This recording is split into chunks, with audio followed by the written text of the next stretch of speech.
warahmatullahi wabarakatuh. Bertemu kembali dengan materi yang sama untuk pertemuan yang sekian kalinya, yaitu tentang kurikulum.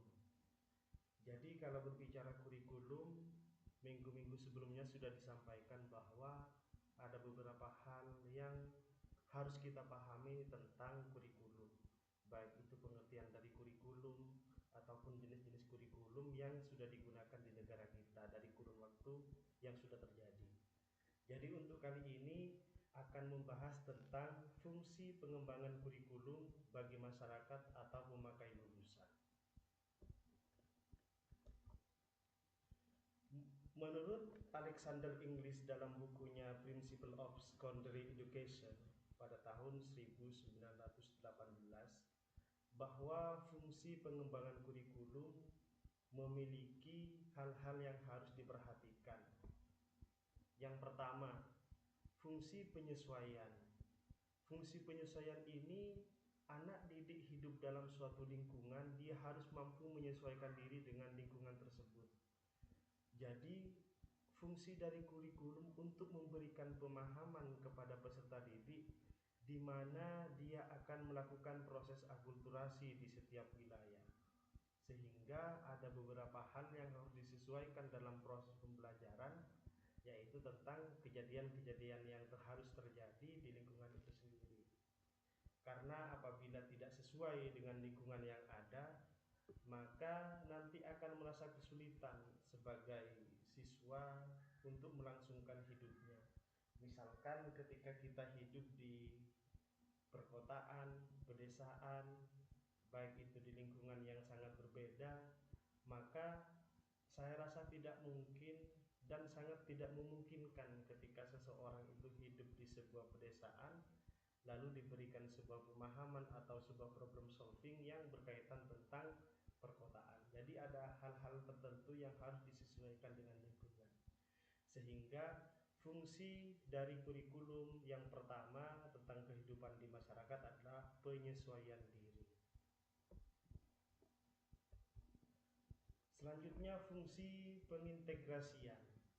Jadi orientasi dalam fungsi kurikulum untuk mendidik individu, anak didik yang mempunyai pribadi yang integral. Mengingat pribadi anak didik merupakan bagian integral dari masyarakat, maka pribadi yang integrasi itu harus memberikan sumbangan dalam rangka pembentukan atau pengintegrasian masyarakat. Jadi kurikulum ini bertujuan untuk memberikan sebuah sumbangsi bagaimana peserta didik yang terjadi sekarang ini dapat memberikan sebuah integrasi yang nyata agar masyarakat itu hidup secara berkelangsungan, sehingga ia dapat berperan dalam memberikan kontribusi kepada masyarakat, baik itu berupa pengetahuan maupun kebutuhan-kebutuhan yang lain yang sifatnya spesifik kepada masyarakat itu sendiri. Fungsi yang ketiga yaitu fungsi pembeda. Karena hal yang kita didik dalam sebuah proses transformasi pengetahuan, kita memiliki beberapa anak yang memiliki latar belakang yang berbeda, baik itu dari segi pemahaman, dari segi pengetahuan, dari segi keterampilan, bahkan pola berpikir. Yang lebih spesifik lagi yaitu tentang agama dan lain sebagainya, sehingga harus ada fungsi-fungsi yang dapat memberikan pemahaman yang tidak akan merugikan bagi karakteristik masing-masing siswa itu sendiri.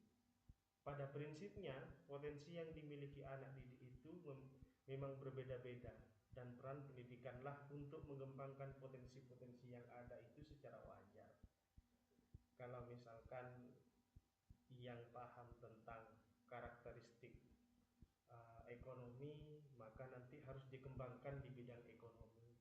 Yang paham tentang sosiologi atau kemasyarakatan, maka sebagai seorang guru atau fungsi dari sebuah kurikulum akan memberikan wadah bagaimana seseorang yang sudah mempunyai pengetahuan yang nyata terkait karakteristik yang dipahami atau bakat itu akan tersalur dengan sesuai kemampuannya itu masing-masing.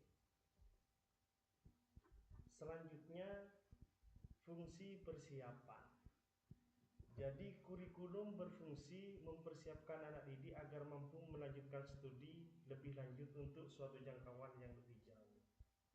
Seperti yang dikatakan sebelumnya bahwa kurikulum ini tidak hanya bersifat sementara saja, tapi juga kurikulum mempunyai hal-hal atau step by step yang harus dilakukan, baik itu target jangka pendek, target jangka menengah, bahkan target jangka panjang yang akan memberikan sebuah kontribusi yang nyata terhadap generasi bangsa.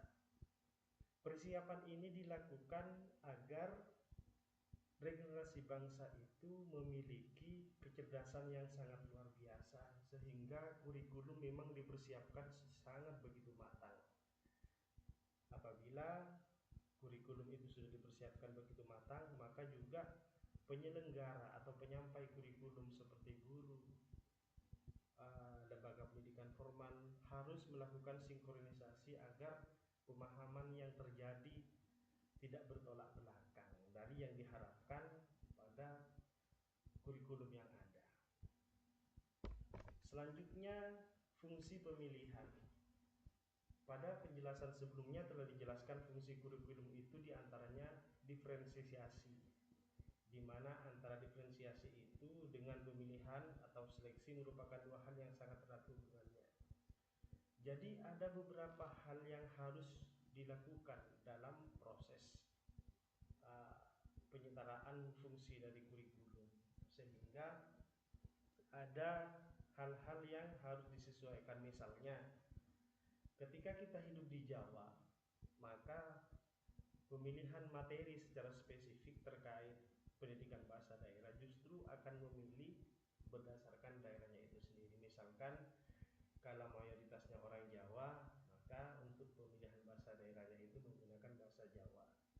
Apabila mayoritasnya itu sukunya Madura, tidak menutup kemungkinan pemilihan bahasa daerahnya itu juga menggunakan bahasa Madura.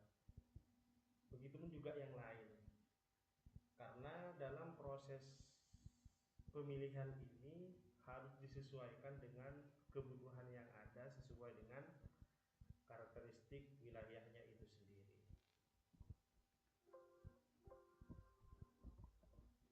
Selanjutnya, fungsi diagnostik bertujuan agar siswa dapat mengadakan evaluasi kepada dirinya, menyadari semua kelemahan dan kekuatan yang ada pada dirinya.